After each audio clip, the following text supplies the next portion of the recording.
बच्चों, BCom part first में हमने पेपर चला था हमारा व्यवसायिक अर्थशास्त्र या बिजनेस इकोनॉमिक्स। उसमें हम चर्चा कर चुके हैं पहले। मांग का नियम, मांग के प्रकार, श्रेणियाँ उसकी और उसकी विधियाँ। उसके नोट्स भी आपको अवेलेबल करवाए जा चुके हैं। उसी क्रम में आज नया टॉपिक सुन रहे हैं हम, जनसंख्या का सिद्धांत, थ्योरी ऑफ पॉपुलेशन। एग्ज़ाम में जो जनसंख्या का सिद्धांत है उसमें माल्थस का जनसंख्या का सिद्धांत और दूसरा आता है आदर्श या अनुकूलतम जनसंख्या का सिद्धांत, जिसको आइडियल या ऑप्टिमम थ्योरी ऑफ पॉपुलेशन बोलते हैं। तो ये जो माल्थस का जो जनसंख्या सिद्धांत है ये इम्पोर्टेंट है। कई बार एग्ज़ाम में इसका क्वेश्चन आ चुका है। 20 नंबर में इसका क्वेश्चन आता है। तो जो माल्थस का जो जनसंख्या का सिद्धांत है उसके बारे में हम चर्चा करेंगे, किस तरीके से उस पर क्वेश्चन आ सकता है। तो सबसे पहले आप स्क्रीन पर देख रहे हो कि इसमें बताया जा गया है कि माल्थस के जनसंख्या के सिद्धांत की आलोचनात्मक व्याख्या कीजिए। तो इसमें आपको जो माल्थस का जो जनसंख्या का सिद्धांत है उसके बारे में आपको पूरा बताना है। ठीक है, क्या डेफिनेशन है, क्या उसकी मान्यताएं हैं, उसके डायग्राम हैं। उसके बाद ही नेक्स्ट अपन उसकी आलोचनाएं करेंगे, तो उसका ये आलोचनात्मक हो जाएगा। दूसरा जो दे रखा है वो दे रखा है कि माल्थस के जनसंख्या के सिद्धांत की व्याख्या कीजिए। यह सिद्धांत भारत में लागू होता है। ठीक है, इस तरीके से इसका क्वेश्चन आता है।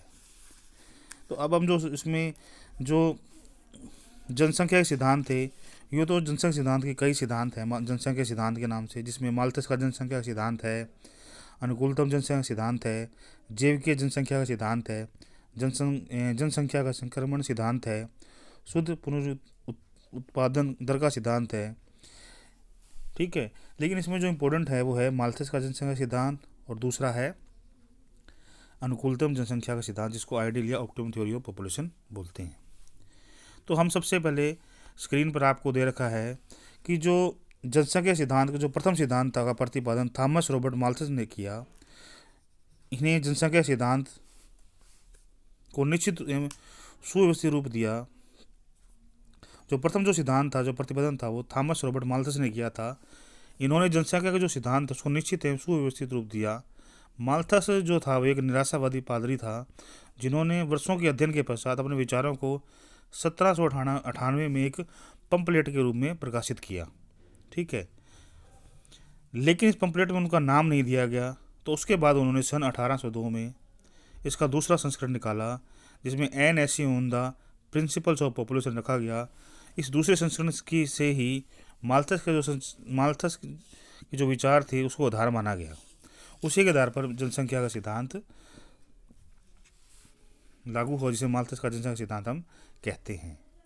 उसके बाद में जो माल्थस थे उनका ये मानना था कि, संक्षेप में बता दूं मैं आपको, कि जो माल्थस का जनसंख्या सिद्धांत था उसमें थ्योरी में उन्होंने कहा कि जो जनसंख्या में जो वृद्धि होती है, मतलब ज्योमेट्रिक दर से जनसंख्या में वृद्धि होती है, जिसमें 1, 2, 4, 8, 16, 32 इस तरीके से जनसंख्या में जो वृद्धि होती है।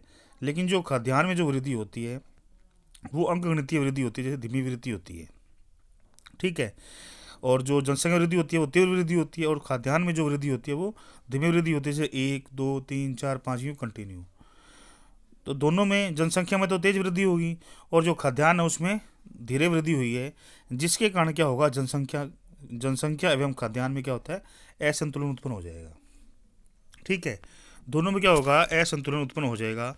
और असंतुलन उत्पन्न होने के कारण उसके निवारण के 2 उपाय बताए उन्होंने। ठीक है, 2 उन्होंने निवारण के उपाय बताए, उन्होंने सबसे पहले बताया कि प्राकृतिक या नैसर्गिक उपाय।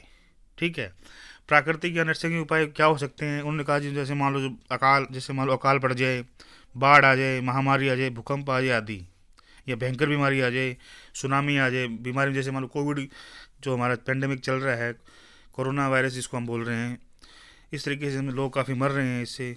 सरकार द्वारा फिर भी प्रयास किए जा रहे हैं, लेकिन फिर भी लोगों की जान जा रही है, काफ़ी लोगों की जान बचाई जा चुकी है, लेकिन फिर भी लोगों की जान जा रही है। तो इस तरीके से ये बीमारी आ जाए, कोई सुनामी आ जाए, अकाल बाढ़ महामारी आ जाए, भूकंप आ जाए, तो उसके प्राकृतिक या नैसर्गिक उपाय हैं।